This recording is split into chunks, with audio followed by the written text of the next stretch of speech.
watching live coverage in the Alec Murdaugh double murder trial. Lead prosecutor Creighton Waters. Recess, 1 hour and 15 minutes. Lead prosecutor Creighton Waters has been making the closing arguments for the state. Now this after the jury returned from a trip to Moselle, the scene of the crime. It is day 27 of the trial. Welcome back to our coverage. I'm Dondi Mercer-Plank, joined with Billie Jean Shaw. Yes, we've been watching this. It's been very interesting to see how Creighton Waters presented that PowerPoint, laying out exactly from A to Z the state's case again, summarizing it, and a pledge to jurors, asking them to find Alec Murdaugh guilty, even going through explaining the different scenarios with the boat crash, the finance issues, also talking about the difference between murder, what is reasonable doubt, just really laying it out simple for jurors to understand. Using a picture out of a magazine and saying if you can tell who this is, and if you rip just a little bit of it, because I know that's what the defense is going to come back with, is trying to create that reasonable doubt. Yeah, and I thought it was also interesting to see how Creighton Waters, again, said that this is Alec Murdaugh, the man who had it all. And he's basically said the motive in this was he thought he was going to lose everything he worked for, and how he lied to get his way through all of his achievements, and no one, including his own family, knew truly who Alec Murdaugh was. So very interesting to see how the state wrapped up their case today. We have several crews in Colleton County, beginning with Nick Neville, who is live outside the courthouse right now. Nick, just powerful closing arguments. Yes, Billie Jean and Dondi. So really what Creighton Waters has been talking about, he's been laying out really a gathering storm that he says was coming for Alec Murdaugh. He talked about all of his alleged financial crimes that were essentially coming to a head. There was going to be a motion to compel hearing just a few days after the murders in that boat crash lawsuit, whereby Mark Tinsley was seeking to have access to all of his alleged financial crimes, all of his accounts. And Creighton Waters basically laying out for this jury that something that he didn't necessarily do in opening arguments, because it was unclear whether or not the state was going to be able to include all of this financial crimes evidence. So in the closing arguments, he really started off right off the top talking about that motive, talking about the threat of essentially having Alec Murdaugh's double life be exposed. He murdered his wife and son. Now, he also went through several times a lot of legalese, essentially, for this jury, talking to them about reasonable doubt, talking to them about how they really need to use their common sense here. He said that it was really not until a month or so before the murders where he was confronted about some of those missing fees. Creighton Waters talking about how Alec was living a lie, and how, all of that leads to the many pressures here that were eventually going to be exposed. He told the jury that they're supposed to be the judge of the facts here, to determine the credibility and the believability of any witnesses. We're assuming after the lunch break he's going to play some of the portions of Alec Murdaugh's several interviews with law enforcement, attempting to show that Murdaugh lied to investigators about his whereabouts on the night of the murders, including just minutes before Maggie and Paul were shot, also attempting to show that he continued to lie from the stand, and trying to task this jury with determining the credibility of what ended up being the star witness here during this trial. Alec Murdaugh was on the stand for 2 days, testifying for over 7 hours, and while he was on the stand, of course, emphatically denying that he murdered his wife and son. But again, Creighton Waters ensuring that this jury understands that they're really supposed to be tasked with determining whether or not they can find any reasonable doubt here. And so he's also telling them, he brought up Alec Murdaugh's opioid addiction, which he said that he had for more than a decade. And he said that he laid out again some of the legal terminology here, that voluntary intoxication does not impair a person's ability to act with malice, trying to get the jurors to keep in mind that, if Alec Murdaugh was experiencing withdrawals at this point, the night of the murders, that does not preclude him from any guilt in this crime, trying to say, as Alec even admitted from the stand, that when he would be going through these withdrawals, would have a sense of paranoia. He said that it would, at sometimes make his emotions uncontrollable, and he didn't necessarily know what he was doing. Now, just to recap some of the key themes of the trial here, too, for you, prosecutors are hoping to show that Alec's number of lies and his own voice will lead to a conviction here. The strongest piece of evidence that they have is that kennel video that places Murdaugh at the scene of the crime at around 8:45, just a few minutes before Maggie and Paul's phones go silent forever. But also important to note that the state does not have any direct evidence here. They have a lot of circumstantial evidence that ties Murdaugh to the crime scene. The state hoping to, again, elicit to this jury that circumstantial evidence Creighton Waters laid out among the first 10-15 minutes of these closing arguments here, that circumstantial evidence in the eyes of the law is just as good. Again, the state doesn't have to prove motive. That's another important point. But they do have to show malice, and one of the ways that they're trying to do that is by talking about the motive here. And again, that was something that was interesting in what we heard from Creighton Waters.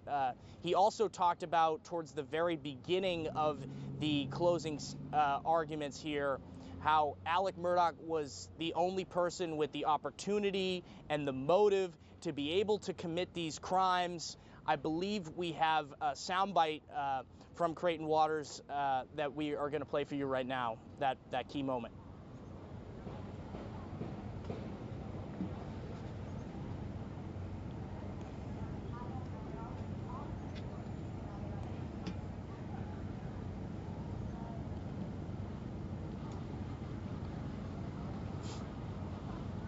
We're waiting to get Nick back. We had some technical difficulties there, but as you heard, Nick Neville reporting live outside of the Colleton County Courthouse, giving us a recap of the closing arguments from lead prosecutor Creighton Waters. Again, this is for the double murders trial for Alec Murdaugh, a disbarred, disgraced attorney. The Murdaugh name holding a lot of weight here in South Carolina, especially in Colleton County, where they have, the Murdaugh family has led the law, I thought we had the law agency for. Okay, guys, we're still trying to get some things together, but they have been practicing law, for at least 100 years there. So a lot for the jury to consider, especially when it comes to Alec Murdaugh and his actions and whether or not he actually committed this crime. Reasonable doubt playing a big part in this whole thing for the jury. Right. 76 people were called as witnesses, some of them being called up to the witness stand more than once. Let's go back to the scene in Colleton County at the courthouse. We have other reporters there on the scene. Our Greg Adeline and Judy Gadsden are joining us now. Greg, Judy? Dondi and Billie Jean, thanks so much. Our live team coverage continuing here live from outside of the Colleton County Courthouse in Walterboro. And Greg, you and I sat inside of the media center watching Creighton Waters lay out this closing argument, so anticipated in this trial. Day 27, a trial that has had so much drama and a lot of really outrage from the community about the power and privilege of this family and the abuse of it that has been laid out in this trial. But we did not see that emotion. Creighton Waters has gotten high marks from the legal community about the way he has executed this trial. But it was a very academic closing argument, not necessarily full of the emotion that you would possibly expect to try and ultimately convince this jury. Yeah, that's an excellent point, especially when you talk about at least some of the emotion that he had in the opening statement. Yes. When he talked about the gathering storm, even though he laid that out today in rather clinical detail about the gathering storm that Alec Murdaugh was facing on the night of the murders, June the 7th, 2021, talking about that confrontation at PMPED, his law firm, Jeannie Seckinger, coming to him, asking him about $792,000 in missing fees. Creighton Waters also laying out the opioid addiction, talking about potential withdrawals that Alec Murdaugh might have been having that night. So he talked about all of those elements, all of those things that were gathering, and really he hammered on motive, something that was absent in that opening statement. Going to the motive almost immediately, talking about all of the financial dealings that were kind of caving in on Alec Murdaugh at that time, talking about the potential hearing on June the 10th with Mark Tinsley in that boat crash lawsuit and how he would be compelled to open up his books at that time. Certainly a lot of factors surrounding that. Creighton Waters hammering those. He has not so far gotten to the night of June the 7th. At least he hasn't hammered it in earnest. That will be a big part of his closing argument in just minutes from now after we come back from lunch. But really, he started out, and I think, Judy, this was the most effective part of his closing statement, was when he said that no one else, except for Alec Murdaugh, had the opportunity, the motive, and was the only one at the kennels several minutes before the murders. Let's listen to Creighton Waters right now.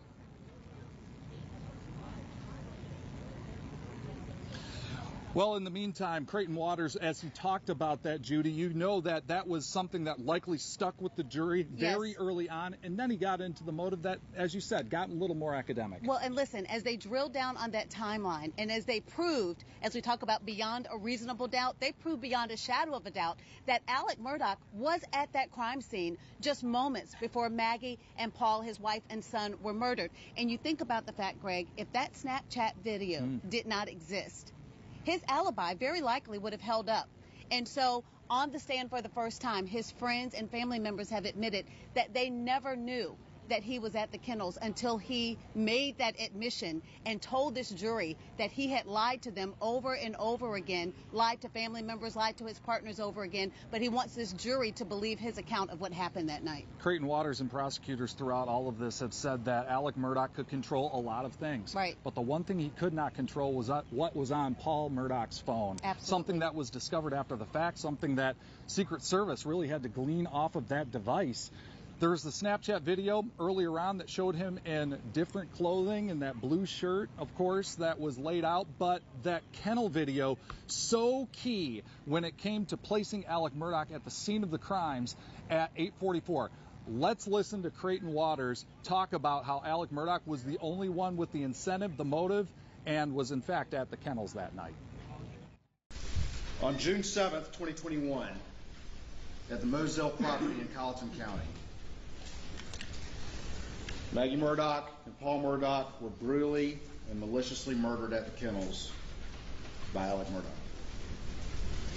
Paul, as you know, suffered 2 shotgun blasts. Maggie suffered 5 blackout rifle wounds. And after an exhaustive investigation, there is only one person who had the motive, who had the means, who had the opportunity to commit these crimes, and also whose guilty conduct after these crimes betrays him. The defendant was the one person who was living a lie.